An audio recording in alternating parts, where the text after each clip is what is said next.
Well, we're talking with Amy Cunningham, who's the budget manager in the city of Dublin in Northern California. And Amy, we're very interested in getting your perspectives about leadership. You're a Gen Xer, you're working in a new position now, moving from public safety and a budget.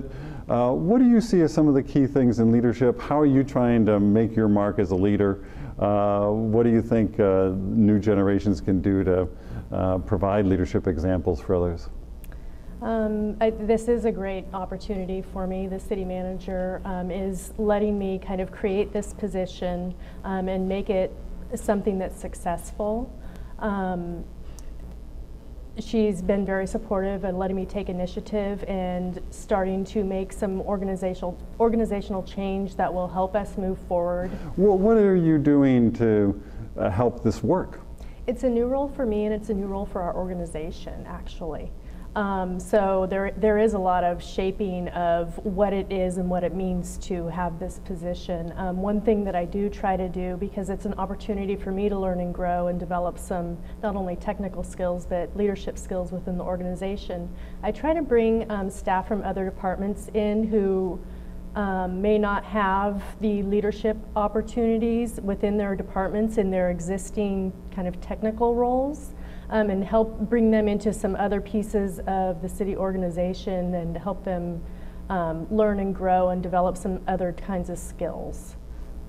So it sounds like you're taking a very collaborative approach to this. I'm trying to. It's a great opportunity for me, and I'm trying to reach down and help others have similar opportunities.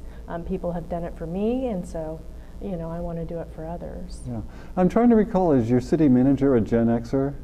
Also relatively young in the profession, or somebody new in the city manager role. She acts very young. Okay, great. So that's the important thing, is not your chronological age, it's how you put yourself forward.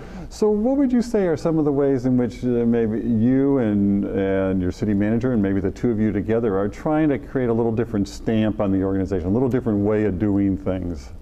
One of the things that we're doing is that we are actually creating a couple of new activities. One is a citywide budget team, something we've never had before, pulling people from different departments in and taking a more collaborative approach to the budget. It's something that we need to be doing anyway because we need to kind of grow and change with the times, and bringing in people who have maybe some isolated budget-related responsibilities in their departments, but gaining more of a citywide organizational perspective on it.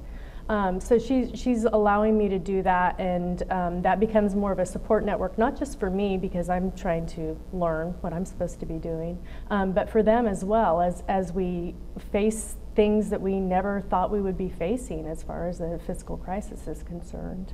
And how are people responding to that collaborative approach? What do you find is either the encouragement and the engagement that's prompting with people, and what's some of the resistance, and how do you deal with that? In the departments, I think that they've been very supportive of me, which I've appreciated. I think that they are appreciating the more collaborative approach and the idea that they can come in and talk about things and explore different ways of doing things than what we did before. And of course, on the flip side of that is we are trying to do things differently than we did before, and some people maybe don't want to spend as much energy in the things that I think are important as far as the budget is concerned, and would like to just kind of go back and do it the way they always did. But that's not going to be productive for us as an organization and in serving our community.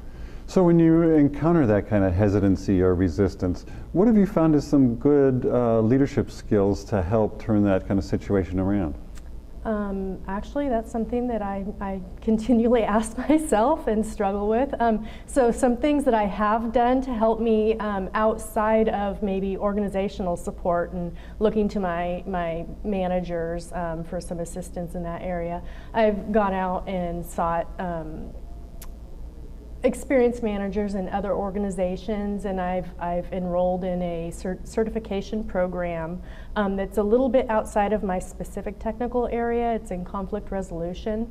So going out and academically through UC Davis, trying to find some skills that will help me better better work within my organization in facing those kinds of challenges. So you've reached out, gotten some informal coaching, you've also gotten some formal training. So you're reaching out to figure out, okay, what skills, what support, what resources can you tap to address the situation more effectively? Right. So what advice would you give about people that are thinking about careers in local government and maybe looking at it at this point in time and saying, oh my gosh, the budgets are getting cut back, it sounds tough, the community is getting down on what people are paid, et cetera, et cetera. So what do you think are the bright spots? What would be the things that you think ought to attract people into this profession, or who would be the right people to be attracted? I think that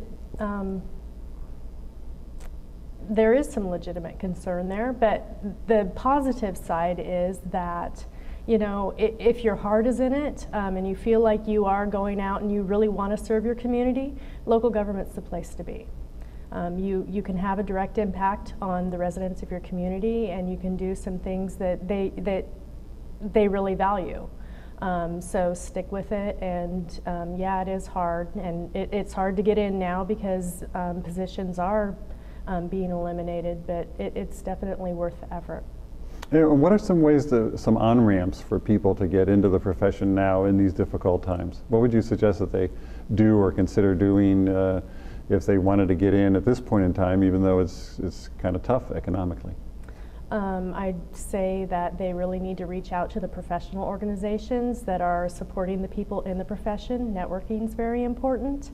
Looking for, if you're just starting out, looking for the organizations like MMANC or MMASC and getting to know people there because they're going to be your best resource as far as understanding what kind of opportunities may become available, and also understanding what the great things are about working in the profession and what the true life challenges are.